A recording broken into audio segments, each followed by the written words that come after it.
अक्लमंद बहू। श्रुति का व्यवहार अपनी सास के प्रति बिल्कुल अच्छा नहीं था। वो अपनी सास को सिर्फ घर पे बोझ ही समझती थी। इतना राशन लाना पड़ा इस महीने, पैसे आते हैं हाथ में और चले जाते हैं, और ऐसे में आपकी माँ के खर्चे अलग। ऐसा कितना खर्चा करवा देती है माँ, हैं? और वैसे भी तुम तो कमा नहीं रही हो ना। आखिर तुमने बोल ही दिया ना कि मैं पैसे नहीं कमा रही हूँ। दिखा ही दी मुझे मेरी औकात। जता ही दिया ना कि मैं किसी काम में नहीं आती हूँ। अरे तुम गलत समझ रही हो। मेरा कहने का मतलब था कि तुम हर बात का इल्जाम माँ पर मत लगाया करो ना। तभी बगल के कमरे से माँ आ जाती है। अरे बेटा, इतना तेज बोल के मत लड़ो, बाहर वाले सुन लेंगे। माँ जी, सुनने दीजिए उनको भी। उन्हें भी तो पता चले कि आपकी वजह से घर में पति पत्नियों के बीच में कैसी लड़ाइयाँ होती हैं। अरे बहू, मेरी वजह से? मैंने तो तुम दोनों को कभी ये नहीं दिखाया कि मेरे लिए लड़ो। माँ आप जाइए यहाँ से, मैं बात कर रहा हूँ ना। लेकिन बात तो मेरी हो रही है ना, तो मुझे तो बोलना ही पड़ेगा। बताओ बहू, क्या दिक्कत है तुम्हें मुझसे? अरे घर छोटा है, जगह कम है, यश की तनख्वाह भी तो लाखों में नहीं है। अब आपका एक्स्ट्रा खर्चा उठाना मुश्किल हो रहा है माँ जी। आप यश के छोटे भाई के यहाँ चले जाइए ना कुछ महीने। एक्स्ट्रा खर्चा? अरे माँ है मेरी, हमने किसी को पनाह थोड़ी ना दी है। एक्स्ट्रा खर्चा क्या होता है? जब हमको चाइनीज खाना होता है तो माँ के लिए भी सूप मंगवाना पड़ता है। ये एक्स्ट्रा खर्चा है।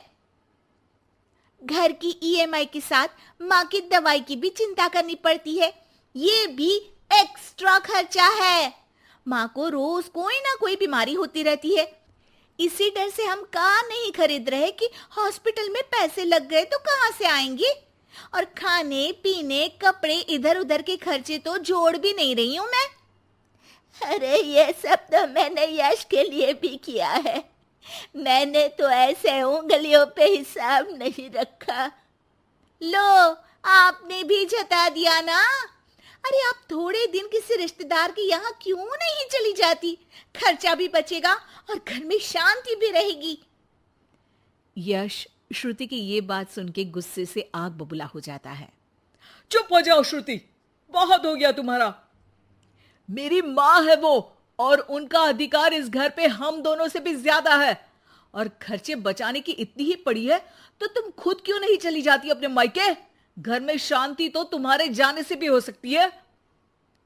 श्रुति ने ये नहीं सोचा था कि यश कभी उससे इतनी तेज आवाज में इस तरह से बात करेगा। अपनी सास के सामने यश ने उससे इतनी बेरुखी से बर्ताव किया कि श्रुति ने सोच लिया कि वो अब अपने मायके चली ही जाएगी। अगले दिन जब यश ऑफिस गया हुआ था, उस वक्त श्रुति वहां से मायके चली गई। माँ, कैसी हो? अरे बहू के राज में जी रही हूँ बेटा, अच्छी ही हूँ। तू बता, अचानक कैसे आ गई? अरे सास से खिटपिट हो गई। मैं थोड़ी देर वहां नहीं रहूंगी घर में तो अकल ठिकाने पे आ जाएगी उनकी।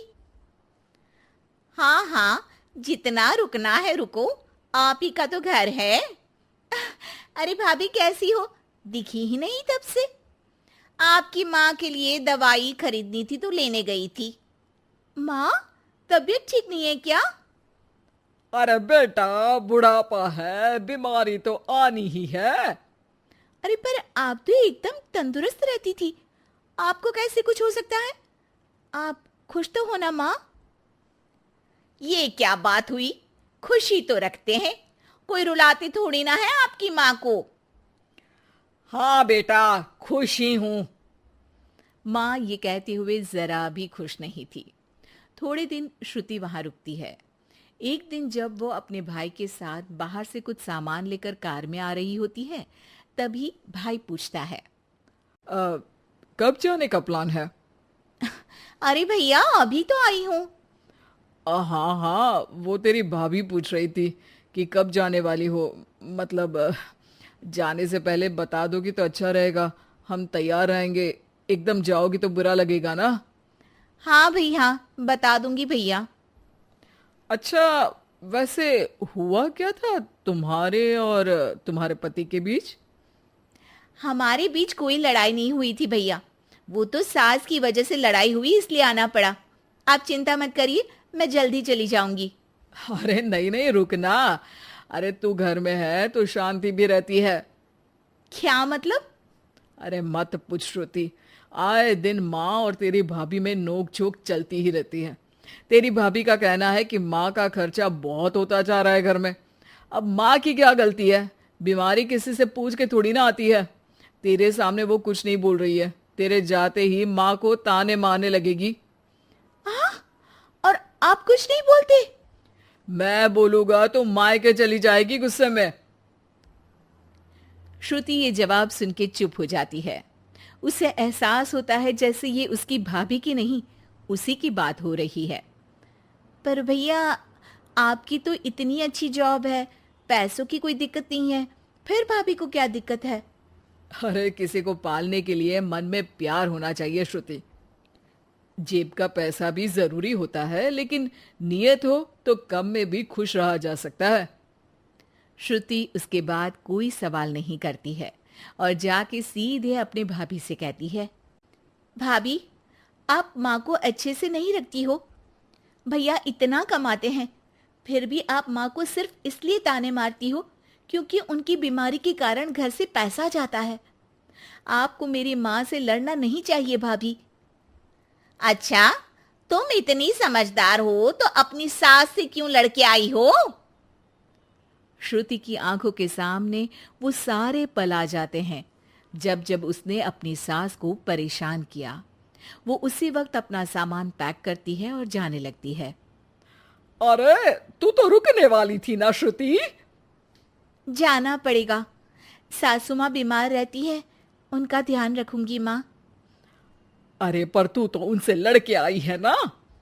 माँ, मैं ये सोच के आई थी कि मेरे बिना उनकी अकल ठिकाने आ जाएगी पर मेरी ही अकल ठिकाने आ गई और मैं अपनी सास का ध्यान रखूंगी, तभी तो अपनी भाभी को ये बोल पाऊंगी कि वो भी अपनी सास का ध्यान रखा करे।